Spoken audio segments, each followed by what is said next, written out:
Es un placer estar aquí otra vez en FAES, naturalmente aquí en la Casa de América, director general nuevo, un placer, y con los colegas que realmente estamos muchas veces en mesas parecidas, pero claro, porque utilizamos muchas cosas y estos temas nos son importantes. Y queridos invitados, también quisiera empezar con algo de historia, pero después ir más allá a nuestros tiempos. Yo creo, si uno empieza, uno tiene que pensar que España realmente era una inspiración de la democracia en el momento de la exitosa transición que tuvo España hacia la democracia constitucional de 1975 hasta 78. Un referente central para comprender la acelerada dinámica y el importante impulso que adquirieron sus relaciones con América Latina en las últimas décadas.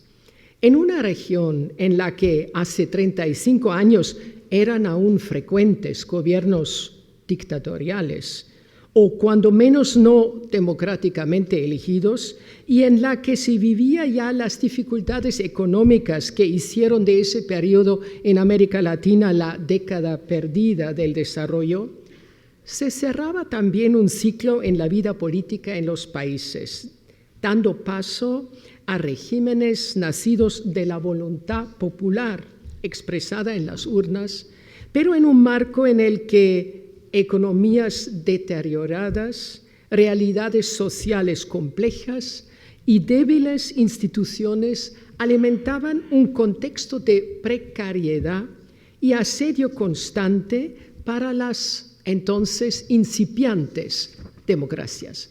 Desde esa perspectiva, para democracias jóvenes o en ciernes interesadas principalmente en su sobrevivencia y consolidación, la experiencia española resultaba, creo, un referente muy válido y, por lo tanto, del mayor interés.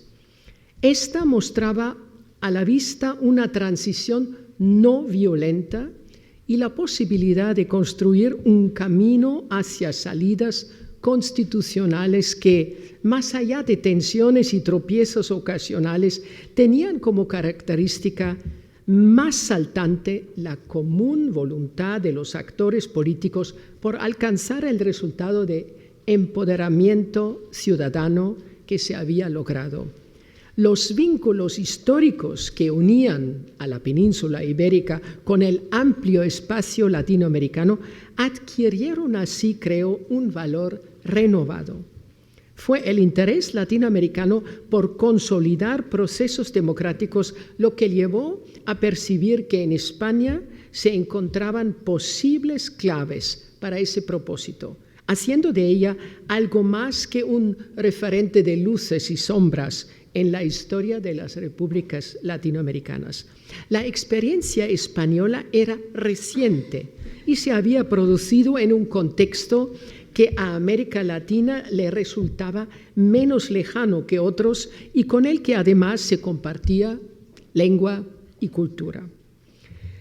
Y posteriormente, cuando España entra en la Unión Europea, ya con la incorporación de España allí en 86, yo creo que son dos más elementos que se añaden y efectivamente ya se han mostrado y se han hablado.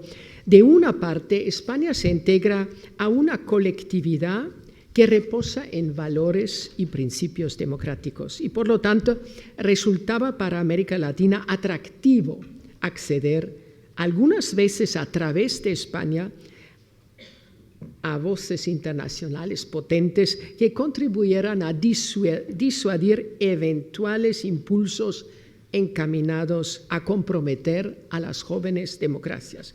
Y la segunda es lo que Guillermo mencionaba, que es efectivamente el proceso de San José, los grupos de contadora y el grupo de apoyo constituidos por 8 países que luego formarían el Grupo de Río. Es en este marco donde se constata la comunidad de valores democráticos e intereses que han servido luego de fundamento a la relación de la Unión Europea con América Latina. Pero por otro lado, el ciclo de la prosperidad española adquiere entonces un renovado impulso, abriendo amplias avenidas para intensificar la cooperación, aspecto que en el contexto de crisis de América Latina de los años 80 resultaba también de mayor importancia. Y hoy en día tenemos nuevos tiempos, nuevas necesidades. Ahora bien, mucho ha cambiado desde entonces. Para empezar, en España las circunstancias han cambiado. La crisis mundial del 2008 nos recordó que la prosperidad tiene ciclos y que con ellos vienen también periodos duros que alimentan tensión en diversos órdenes, y la política, como sabemos, no es ninguna excepción. La democracia empodera a la ciudadanía, también esto se ha mencionado, pero esta a su vez espera y confía encontrar en ella condiciones de bienestar que en la parte baja del siglo de la prosperidad se expresan en desencanto y frustración ciudadana, creándose un escenario de malestar en democracia. Pero la misma Unión Europea también ha cambiado. Hoy confronta nuevos actores en la escena global que también aspiran a desempeñar un papel normativo en esta agenda global. Por otra parte, tiene una mayor membresía y con ello el peso relativo de cada uno de los actores individuales tiende, por lo menos de vez en cuando, a relativizarse. Algunos de los nuevos miembros, desgraciadamente, o es así, no tienen los lazos históricos con América Latina que caracterizan a España y a otros países de la antigua Europa occidental, traduciéndose así en la ausencia de significados reales que pueden dar paso a un relativo, desgraciadamente a veces, desinterés. Además, como se constata en estos días en torno a la crisis producida por los refugiados sirios, son los propios valores de la esencia europea los que están siendo sometidos a presión y prueba, y no debiéramos descartar que en estos complejos procesos vayamos identificando que si bien compartimos principios que hacen a la identidad europea, los matices que hemos introducido en ellos pueden llegar a ser causa de desencuentro. La comunicación pública europea, en ese sentido, adquiere la mayor importancia y debe impedir que se comprometa la percepción global acerca de la esencia de Europa, que es, en buena cuenta, lo que legitima nuestra actuación en el mundo. Y finalmente, América Latina no es tampoco la misma. Hoy muestra una mayor autonomía en su comportamiento internacional, y al interior de ella las visiones acerca de la forma en que debe producirse su inserción en el mundo son más diversas que en el pasado y no siempre posibles de conciliar fácilmente. El surgimiento de nuevos actores globales, algunos incluso dentro de la propia región, ha creado un nuevo abanico de posibilidades y alternativas, lo que obliga a su vez a entender que en este nuevo escenario debemos volver a rescatar la importancia de aquellos valores que nos acercaron en décadas pasadas. El crecimiento económico de los 3 últimos lustros ha expandido sectores de ingreso medio, aunque subsisten amplios sectores vulnerables y susceptibles de regresión a la pobreza. Además, aunque sujetos a ocasionales sobresaltos, los gobiernos en la región son hoy resultado de la voluntad popular expresada mediante elecciones libres, por lo menos en la gran parte, que se celebran de manera regular. Según la OEA, entre este año y el 2016, América Latina y el Caribe celebraron no menos de 26 procesos electorales, en los que se elegirá a las autoridades para los diferentes niveles y poderes de Estado. Ello nos da una idea de la muy intensa actividad electoral que se realiza.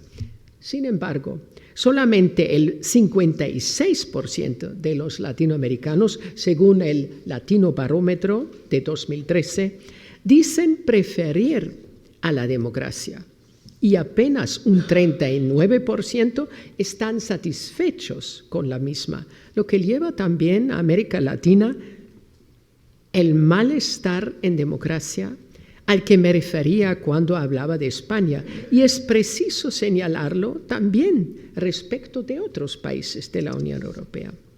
Por lo tanto, a primera vista pareciera que el problema de la democracia hoy en América Latina lo tiene ya solucionado y no tiene nada que ver con la celebración de elecciones, sino, por el contrario, con conseguir que la democracia proporcione aquellos bienes públicos que la ciudadanía espera para lograr una vida digna viviendo en ella. Es el concepto de la democracia y la calidad de la misma lo que está en juego. ¿Y cuáles son los desafíos actuales? Desde esa constatación conviene ver la naturaleza de los desafíos para intentar identificar las respuestas apropiadas. Quiero destacar en forma especial 3 de ellos, que a nuestro juicio, especialmente ahora hablo de la Fundación EULAC, la de la Unión Europea y América Latina y el Caribe, resultan complementarios y que se refuerzan mutuamente. En primer lugar, tanto la Unión Europea como América Latina confrontan hoy el común desafío de superar, como ya he dicho, el malestar en democracia al que me he referido. Aunque las realidades son distintas y las asimetrías de no poca significación, ambas regiones tienen una tarea en común por delante. Y esta pasa por fortalecer instituciones y la vigencia de los mecanismos de intermediación política, que son los partidos, para asegurar la sintonía entre Estado y sociedad que debiera esperarse en toda democracia. En este sentido, la experiencia en uno y otro lado es rica y variada y puede beneficiar, creo, tanto a América Latina y el Caribe como los países de la Unión Europea. En segundo lugar, ambas regiones se ven hoy sometidas a la muy intensa presión de la competitividad global. Lo deben hacer en circunstancias en las que las ganancias de productividad en uno y otro caso, salvando las distancias, son inferiores a las que registran los Estados Unidos o los países de Asia. En la Fundación EULAC estamos convencidos que hay una agenda de productividad que puede ser atendida con mejores resultados desde un enfoque compartido, beneficiándonos de experiencias, conocimientos y recursos. Y en tercer lugar, tanto la Unión Europea como los países de la CELAC hemos puesto la cohesión social en el corazón de nuestra asociación y venimos trabajando conjuntamente en asuntos que hacen a la educación, la salud, la fiscalidad o las políticas de protección social. Pero la cohesión social, como bien sabemos en Europa, es contingente a lograr niveles de equilibrio en los territorios, lo que hemos llamado la cohesión territorial. Para una región que registra los mayores índices de desigualdad, como todos sabemos, el ingreso, como sucede en América Latina, la experiencia europea en esta materia sería, creo, altamente beneficiosa y estoy segura, apreciada. Ahora bien, ¿cuáles son las condiciones para que esto pueda funcionar? En primer lugar, tenemos que reconocer que se trata de una relación que ha adquirido, y eso es muy bueno, mayor horizontalidad respecto del pasado. No depende en la misma medida de los mecanismos de cooperación que siguen, sí, siendo importantes, ni de concesiones comerciales unilaterales. Se trata de construir mutuamente una auténtica sociedad para el beneficio mutuo y ello supone ser capaces de compartir una misma visión del futuro que se espera alcanzar. En segundo lugar, España debe seguir cumpliendo un papel central en el relacionamiento de la Unión Europea con América Latina. Pero ello, a su vez, exige, creo, Pablo, europeizar la política española respecto de América Latina, algo más todavía.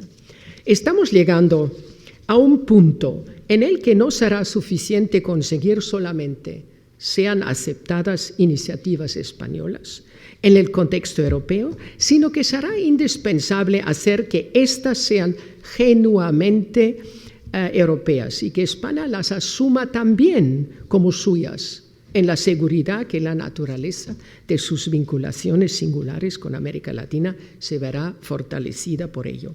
Y en tercer lugar, y muy importante a mi juicio, es reconocer y respetar la identidad latinoamericana y no hacerla subsidiaria a una identidad geográfica distante como lo es la peninsular. América Latina es justificadamente orgullosa de su identidad regional y si bien reconoce y valora la comunidad de lengua y cultura con España y comparte muchos de sus intereses y se siente cómoda con España, necesita percibir que es reconocida y aceptada como lo es, un amplio espacio que reúne a poco más de 600 millones de personas a las que une un sentimiento de comunidad que se ubica ya por encima de la diversidad de la hora. Y finalmente, y con esto ya concluyo, en la Fundación EOLAC nos apercibimos que es preciso reconocer que la CELAC, aunque por ahora no es más que un foro de diálogo y ocasional concertación política, es un importante proyecto que incluye a una comunidad diversa en sí misma y con respecto al resto de la región, cuál es la del Caribe anglófono. Y finalmente quiero solamente decir que estoy de acuerdo con lo que Guillermo ha dicho. Lo más importante es también de las cumbres donde todos estamos y todos contribuimos, que después se hable de las cumbres y se visualice, se comunique esto a ambas sociedades, a la europea y a la latinoamericana. Gracias.